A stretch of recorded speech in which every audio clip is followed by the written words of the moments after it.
You are listening to Let's Talk Trio on podcasts. Keep up with the latest episodes by downloading the Podbean app or stream episodes via our social media accounts.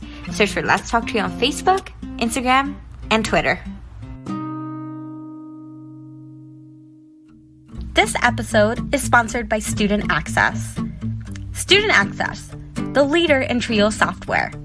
Student Access is an online database solution that allows Trio programs to track their students' information, connect with students by text messages, streamline the APR, and work from anywhere, all online, with automatic updates for changes from the Department of Education.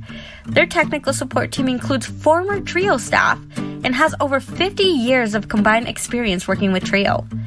Make it easier to focus on your priority, the students. For more information and to request a free demo, visit their website at www.studentaccess.com or call them toll-free at 1-800-801-1232. That website again is www.studentaccess.com or 1-800-801-1232. Be sure to share your favorite episodes on your social media by tapping that share button. This is a great way to support the podcast. Now here's your host, Juan Rivas. Thank you, Amelia, for that wonderful introduction. Hello, listener, and welcome to a very special episode of Let's Talk Trio. I am your host, Juan Rivas. In today's episode, we have Maureen Hoyler and Dr. Arnold Mitchem. Both are past presidents of the Council for Opportunity in Education. Maureen and Dr. Mitchem are here to talk about the Council for Opportunity in Education, its origin story, and how it continues to champion Trio programs. So coming up in just a bit, Dr. Arnold Mitchem and Maureen Hoyler. A huge thanks to our sponsors, Angelica Villalpando, Rosario O'Reilly, Dr. Ryan Barone, Dr. Jamie Motley, Angelica Valdez, Felicia Rivera, Jaded Electronics, TrioJoblist.com, Nosotros Education Center, and Student Access. Thank you all so much for your continued support of this podcast.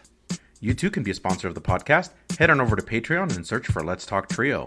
Choose one of 4 patron levels. You can support this podcast for as little as $1 a month. $1 a month goes a long way in supporting this podcast. If you own a business and would like to run an ad on our podcast, send the team a message for sponsorship packages. Become a supporter with a one-time donation to the podcast PayPal account. Our PayPal account is at Let's Talk Trio. Again, that handle is at Let's Talk Trio. Any amount is truly appreciated.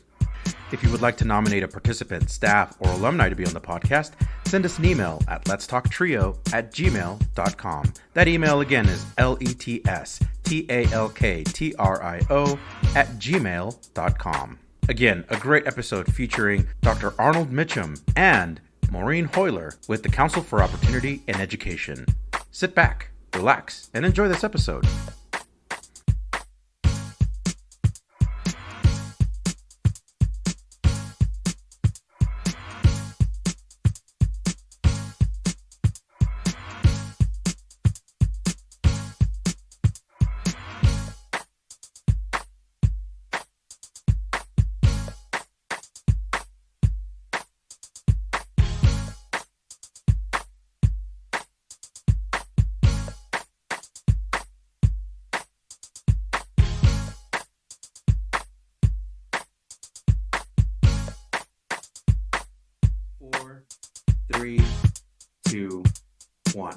Hi, Trio Nation. My guests on the Let's Talk Trio podcast served as presidents of the Council for Opportunity in Education, also known as COE, and have long been involved in advocating for first-generation, limited income, and individuals with disabilities.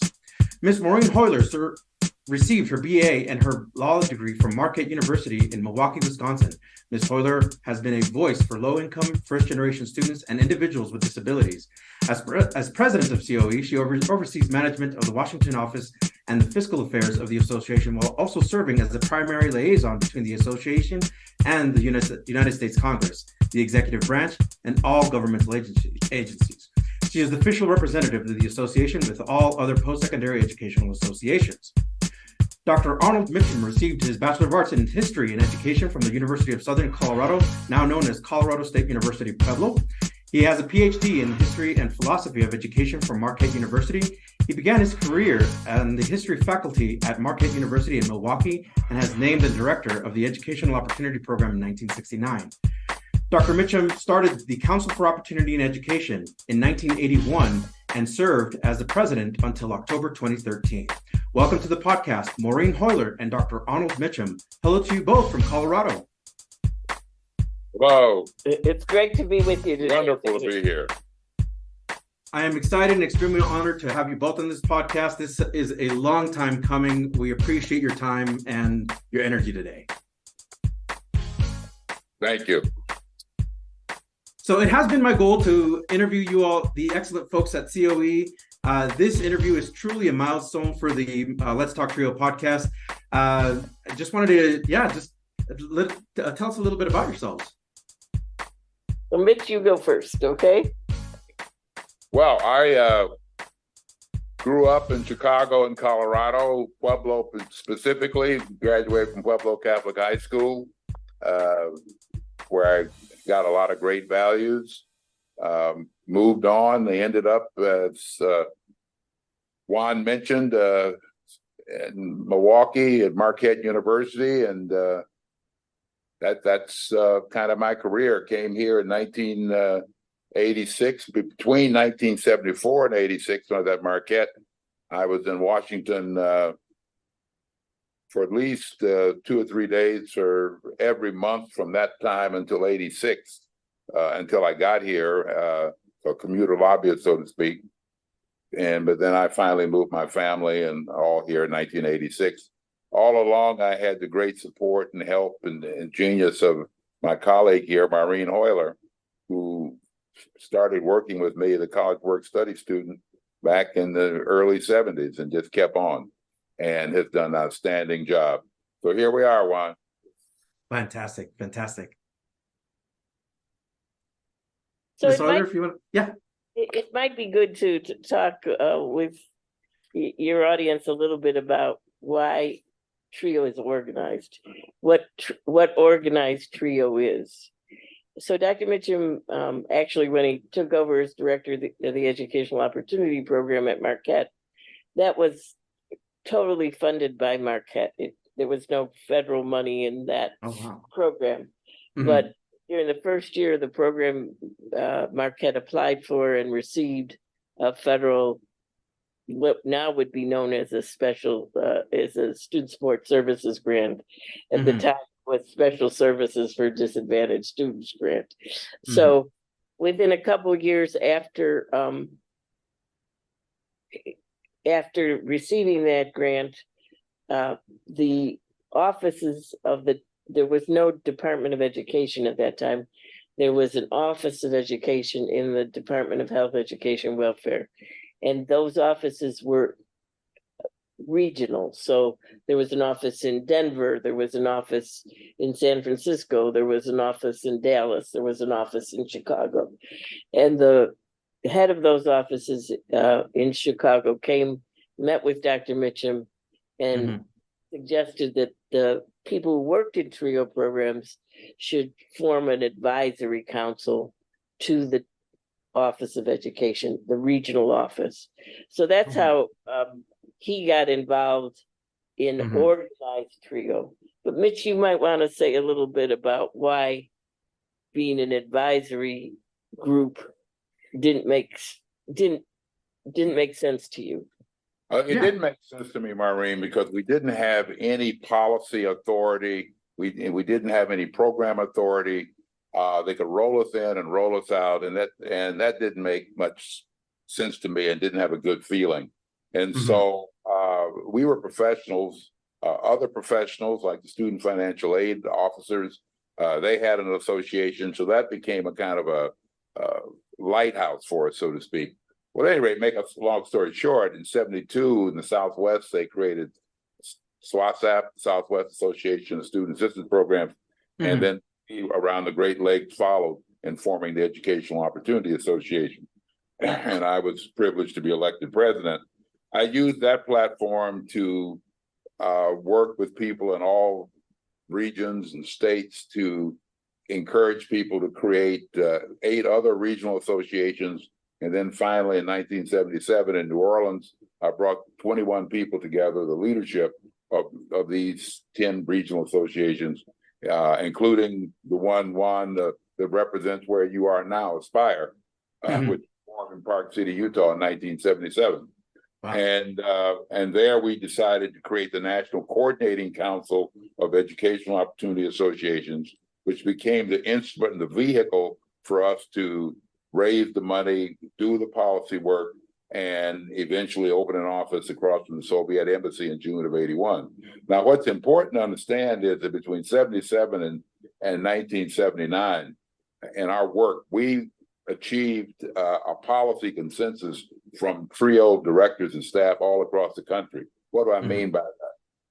We, at the time, as I said, policy authority was vested primarily with the Office of Education. We put together a national consensus as to who's eligible, what the functions of the program would be. We completely rewrote the legislation in HR 5192. My colleague here, Ms. Hoyler, was out of law school, and she translated our rhetoric into legal language so that the Congress could read it. And so then that was passed by the President of the United States in November of 1980, signed at Northern Virginia Community College, and the rest is history. Prior experience, first generation, all of that was formed and created between 1977 and 1980, critical years. Then after that became the appropriations battles. And Ms. Hoyler, why don't you talk about that? I'm going to interrupt here. I think the students that are listening today, and for staff as well, those individuals that formed those regional associations and then the National Council, they believed that they had an obligation, that they were best placed to represent those students because they worked with those students every day. And so that they had an obligation to talk with Congress about what TRIO program should look like. Because if they didn't, people who had never worked with low-income first-generation students, never worked with Black students or Hispanic students, would be writing the laws that govern TRIO programs. So they really felt that they needed to have a voice, because if they didn't have a voice, their students wouldn't have a voice. So the point of COE is not what we do out of this Washington office. The point of what we do is that we give a voice to all the students at Colorado State and at Marquette and at Chicago State and at UCLA and at the Dallas Community College system. That's our obligation, is to make sure that the educators working in TRIO and the students served by TRIO have a voice. So that's why we exist. That's awesome. Yeah. So in that, if I may ask a question, were your educational experience going through college or seeing just overall your experience with first generation students, did that experience motivate you to be a voice for first generation students? What happened with me is that I was involved in a student movement at Marquette to get a program like Student Support Services started for local students, Black and Hispanic students, especially in Milwaukee. And Mitch was the first director of that program. So it was working in the program, my experiences working in the program, that said, hey, this is fun. I enjoy this. This is important work. And it's something that I think I would, when you're 20 or 21, you don't say, oh, I'm going to do this for the rest of my life. You just say, I'm going to do this tomorrow. And so tomorrow ended up to be pretty long. Gotcha. Okay. And for Dr. Mitchem, the other thing I really wanted and maybe Dr. Mitchem can talk more about this, is from the beginning, the educators who worked in TRIO programs believed that we would only be an effective organized group if we represented a true partnership between Black and Hispanic educators.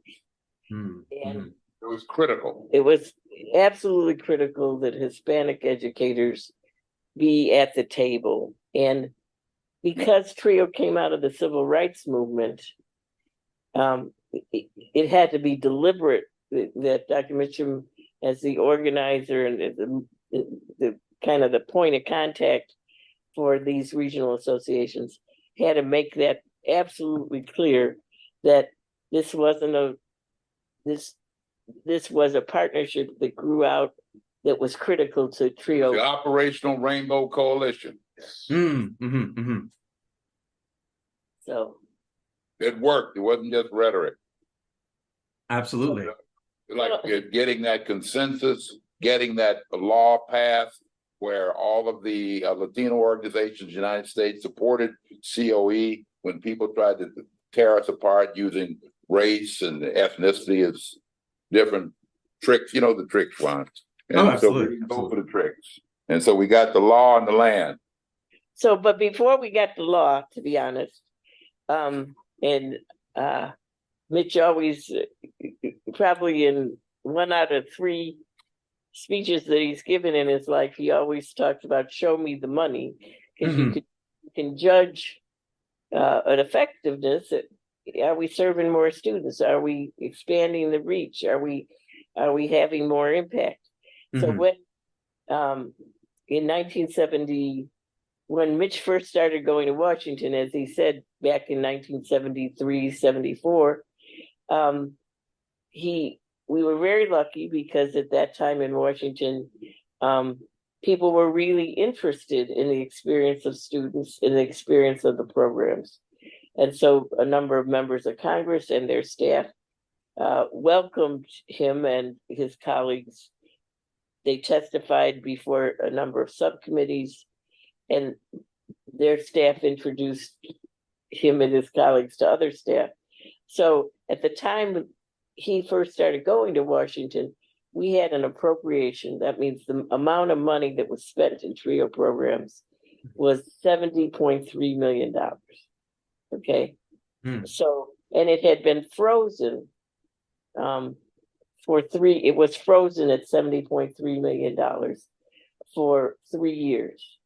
Okay. Through the efforts of Shirley Chisholm, who sat on the committee that writes the law, but not on the money committee, Dr. Mitchell was introduced to Lou Stokes, who was the founding member of the Black Caucus, who sat on the money committee, the appropriation subcommittee. And Mr. Stokes immediately, he had to get informed. His first question when Dr. Mitchell went in and said, hey, it's been frozen. He said, well, what's wrong with the programs? Why is it frozen? So he knew he didn't have experience of the program. Right. But once he got experience, every year he worked to increase that appropriation. And when he retired, many other members took up that cause. So now the TRIO appropriation is about $1.3 billion. Okay, so it moved from 70 million to 1.3 billion. And that's only because people that are listening to your podcast are organized and who fight every year to get that appropriation raised. We can't in Washington get that appropriation raised. It has to be the students and their families and the educators that work to get that appropriation raised. So it really speaks to the importance of using community voices to continue advocating for the TRIO programs and really leveraging that community power. That's exactly correct. Can I make a point here? Absolutely. Mr. Stokes retired in 1998, but in 1995, he was still on the committee. But at that time, the Congress had changed, the House had changed hands from the Democrats to the Republicans, and Republicans were advancing what they called a contract with America. Oscar Hernandez, who is a talent search director in San Antonio, Texas, and I were invited to testify before the Appropriations Committee. And before we testified, one of the members of the Appropriations Committee stepped off the dais and came and hugged Oscar and shook my hand. His name was Henry Bonilla, who he was a graduate of that talent search program, and would tell you that today and told us then that if it hadn't been for his parents and that talent search program, he'd have never, ever gone to the University of Texas, where he got the skill, the confidence, and the training to not only become a major network newsman in New York City, but later a United States congressman representing San Antonio. And that's why he was there that morning to help us. Is still with us. He's one of us. Yes, absolutely. And I'll take a moment to say now that without being a TRIO Upward Bound alum, I absolutely very grateful for all the work that COE does. I'm very much in the same sentiment of, had it not been for Upward Bound, I don't think I would be where I am today. Just experience all the great things that I've experienced so far. So again, thankful for all the work that you all do for advocacy of the programs and for everything that you do to join our communities together. Hey there. We'll be right back after a message from our sponsor. Are you seeking guidance to enhance your TRIO project's effectiveness and success? Look no further. Nosotros Education Center, NEC, is here to empower your TRIO project with expert consulting services. NEC's mission is to promote the effectiveness and impact of TRIO programs. Since 2003, NEC has specialized in providing professional development and in-service staff trainings, allowable cost services, for TRIO projects across the country. The team at NEC, with over 60 years of combined TRIO experience, offers customized workshops and seminars for project staff, compliance assessments, external evaluations, working on and submitting APRs, database customization and training, development of policies and procedures manuals, and project implementation or reorganization services. Additionally, NEC has secured over $774 million in federal funding with a 92% success rate through their live and on-demand proposal workshops, assistance with data collection and review, detailed technical reviews, and comprehensive proposal development services. Join the hundreds of colleges, agencies, and TRIO projects across the country who benefited from NEC's expertise. Nosotros Education Center, your partner in TRIO's project success. Visit their website at nosotros.edu.org. Again, that's nosotrosedu.org. And now, back to the podcast. So you were talking about that sometimes those elections happen when the change of the guard happens. That can make maintaining relationships with Congress, not only Congress, but other folks as well that have a vested interest in education. Does that make forming those relationships difficult, or how does COE navigate not only those existing relationships, but continuing new relationships or forming new relationships with Congress? Well, the point is, you want to have the relationship as early as you can. So since many members of Congress first served in their state legislatures, one of our efforts now is to make sure we have more impact at the state level. And of course, higher education is primarily responsibility of the states. And so it's really crucial that, and many times people that served in the state legislature come to Congress. So you want to have those relationships. But, you know, I can't walk into those offices. Mitch can't walk into those offices. The people that create the relationship are people who vote for the member. And so they have to introduce us. They have to say, you know, this is really important to us in Fort Collins. This is really, and get involved so that they can have that impact once an election takes place. But you have to work this year, for example, every March, it's the first activity that COE ever sponsored. We were incorporated one day. The next day, people went to the Hill, argued to get increases for TRIO. Every year, people come, alumni, students, but educators come. We visit almost every congressional office that has a TRIO program. There's some Congress districts that don't have any TRIO programs, but our goal is to have members, individuals from those districts, meet with their representative and tell them what TRIO needs and how important it is. So it's really, really key. In what areas as advocates for college access and equity in education, in what areas has COE found success, and where are areas that are still challenging? Well, we certainly found success in appropriations, but we're serving fewer than 7% of the students that are eligible. So, you say, we grew from 70.3 million to $1.3 billion, but if that doesn't mean anything to the student you haven't served, it doesn't make any difference to the high school you haven't reached out to. Right. Until these services are available across the board, you still have a lot of work to do. And then, of course, you also have to make sure that every program has enough money, because what I always say is that the two things that are important to most TRIO students, the things that change their lives, are people, the TRIO staff, and experiences. It's the first time I came to Denver. It's the first time I went out of state. It's the first time it's not how great the math class was. It's typically what people remember is a person that affected them an experience that saw that that they could achieve many things that they hadn't dreamed about before. Well, giving people those experiences and hiring qualified staff, we need to do more and more of that. We have to have, you don't want somebody to have to choose to stay in TRIO or not stay in TRIO because they can't pay enough, or because we don't have enough money to travel to some rural areas. So keeping every budget at a reasonable level is really important. So those are the kinds of things that you have to keep fighting for. Absolutely. As an advocacy organization for various educational outreach programs, partnerships are just as important. What partnerships do you form outside of Congress?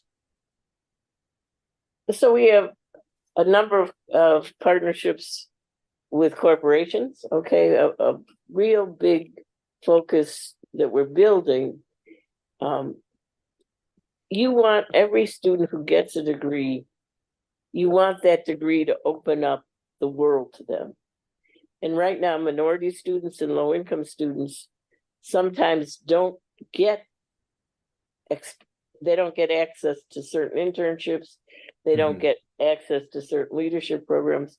So we really are partnering with corporations to try to make sure that they don't just, that the programs can give students experiences that make them very, very competitive in whatever market they want to be in. So that's really important. In terms of other parts of the universities, we're partnering with the Academic Advisement Association because we want to make sure that not just TRIO students, but every low-income first generation or underrepresented student gets good advising. So many times students are put into too many classes when they're freshmen, and they can't compete in both chemistry and calculus at the same time. Right. So that's important. We're partnering with the Student Personnel Association to make sure that first generation students are celebrated, that they're an asset to our campuses, and that they're celebrated, particularly in November of every year. So those are examples of our partnerships. Wonderful. It seems that at any given grant cycle, whether it's new upward bound programs, new SSS programs, or any TRIO program, that these institutions are awarded this money to host the TRIO program. But some of these institutions may not feel ready or may not have staff in place to have fully implement that grant. How does COE help those new and existing programs be ready to serve their populations and serve their students?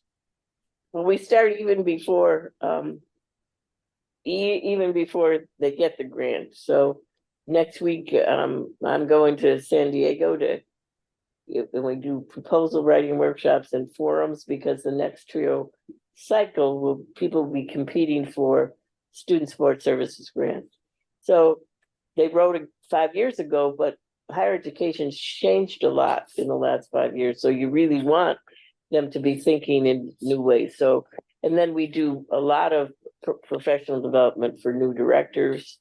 So that we try to be there at every stage of the game. Absolutely.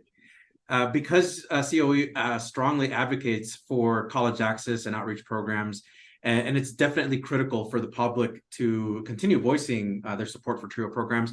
But in what ways can the public also support COE and your mission and your vision? We're particularly, in which you may want to join in on this, the people that we are really focusing on now are alumni like yourself. Who better to talk about how important these programs are than people that have benefited from But you can talk with conviction. Absolutely. So that's really, really important.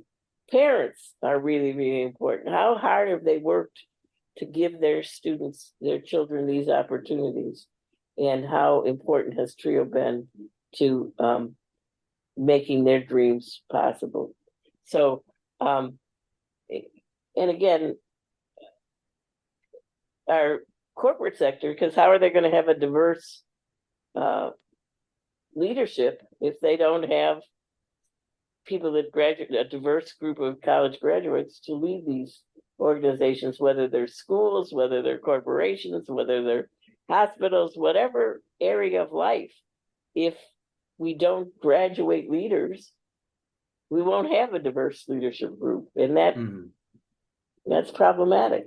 Our professional class one has done a wonderful job of supporting financially this institution, but we need to go beyond that, and we have. And now we have mechanisms, we have endowments, and any American can make a contribution to our endowment. We're a 501c3 organization registered in the District of Columbia. We're a charity just like the Red Cross. And so we encourage and urge alumni and others who would like to make donations to the Council for Opportunity Education to do so.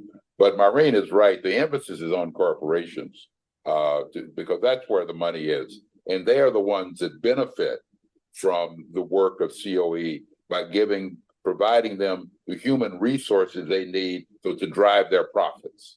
So thus we think it's only fair and reasonable for them to make contributions. Absolutely. Absolutely. What do you all see next for COE in terms of engagement and advocacy? Well, remember, it's a very discouraging political climate right now. Colorado contributes to that. We have 5 members of the House of Representatives that really don't believe in government. Including one from my hometown of Pueblo. So they would be happy in cutting TRIO funding or eliminating TRIO programs. And they've tied the Congress in knots because they've said to the speaker, unless you'd agree to what we want, we won't let you be speaker anymore. Yeah. So it's really tied in knots right now, and there's and it's only people in Dr. Mitchem's hometown and not in Fort Collins, but in other parts of Colorado that can say, we didn't vote for you to say that our children shouldn't get educated. Responsible for giving my child, our children, the opportunity to be educated, we're responsible to all our students and their families to talk about how really important is that government be responsive to their needs. I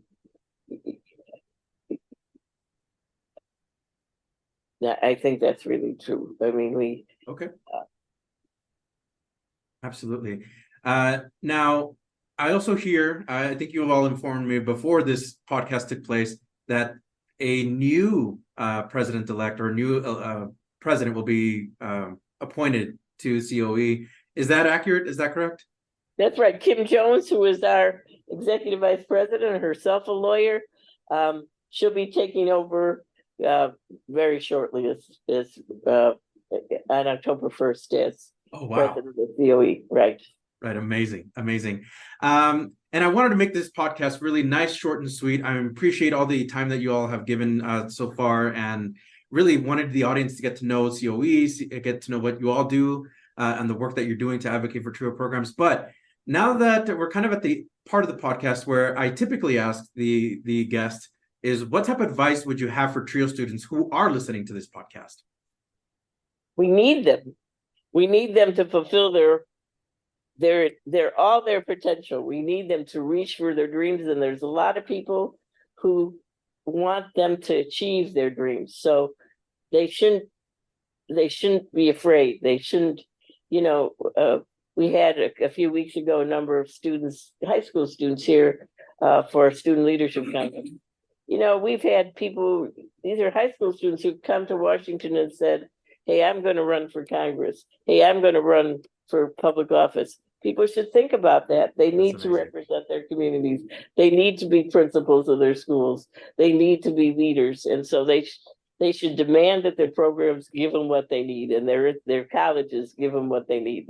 They're not second-class citizens. They're really important to the college. So they need to be supported and have voice. Before their high school principals and other kind of leaders, they need to read, particularly the New York Times, the Wall Street Journal, and certain magazines. Reading is critical to develop the insights and the knowledge that is so necessary to advance yourself and to move others. Wonderful. Great responses from you both. Thank you. So you have experience talking to a variety of TRIO professionals from all over the country. If you had every single TRIO professional in this room right now, what would you say to them? You have to be organized. You have to be engaged in your state and regional associations. You have to be the best possible professional you can be, because people's lives are in your hands. Dr. Mitchem, I'm sure I think that's right. We're a new professional class, and we're about other people's children, and you got to take that seriously, folks. Dr. Mitchem, Ms. Hoyler, it was such a pleasure to have you, and a true honor to have you both on this podcast. I hope to have you again on the future, hopefully more of a one-on-one, and really get to dive into your history. Yeah. Well, thanks, Juan. Thank you. If you could just very quickly, what is one word you would use to describe yourself? This is something I do in every single podcast episode. Dr. Mitchell? I'm kind. Wonderful. I'm optimistic. I would say optimistic. Optimistic. Wonderful. Last question. We have a tradition on the Let's Talk TRIO podcast where we have the guests sign off from the podcast. I would love for you all to, join in this tradition and to have you both sign off. Well, thank you for listening today. Thank you for learning more about, and there's so much in TRIO history. I hope you all dig into it. Thank you. Coming from Colorado, it's wonderful. Thank you all so much. TRIO work! TRIO work! Are you a participant, alum, or staff of a TRIO program? Do you want your program highlighted? You or your program could be featured in an upcoming episode of Let's Talk TRIO. Get a hold of us by going to our Facebook page or Instagram and send us a direct message. Search for Let's Talk TRIO. We want to get your story to the public. Those were our guests, Maureen Hoyler and Dr. Arnold Mitchem with the Council for Opportunity and Education. Thank you both so much for being on the Let's Talk TRIO podcast and sharing the origin story of the Council for Opportunity and Education. Remember, if you would like to be on the Let's Talk Trio podcast or know a staff, advocate, participant, or alumni, send us an email at letstalktrio@gmail.com. That email again is letstalktrio@gmail.com. A huge thanks to our sponsors, Angelica Villalpando, Dr. Jamie Motley, Dr. Ryan Barone, Angelica Valdez, Felicia Rivera, Rosario Riley, TrioJoblist.com, Jaded Electronics, Nosotros Education Center, and Student Access. Thank you all so much for your continued support of this podcast. You too can be a sponsor of the Let's Talk Trio podcast in one of three ways. Become a monthly patron on Patreon. Our base patron level starts at $1 a month. Become a corporate sponsor via Patreon by placing an ad on our podcast. Email us for details. Become a supporter with a one-time donation to the podcast PayPal account. Our handle is @LetsTalkTrio. Again, that handle is @LetsTalkTrio. I'd like to take a moment to thank our honorary members of the Let's Talk Trio podcast, Roderick Chambers, Tony Ho, Scott Kendall, and Susan Cramp. The Let's Talk Trio podcast team is John Russell, audio engineer, music producer and composer, and post-production editor. Amelia Castañeda, script supervisor, marketing manager, social media manager, and producer. Juan Rivas, executive producer and host. This episode was recorded Thursday, July 6th, 2023. Your right to vote is extremely important. Make sure you use every opportunity to exercise that right. Thank you all so much for listening, and we will catch you on the next episode.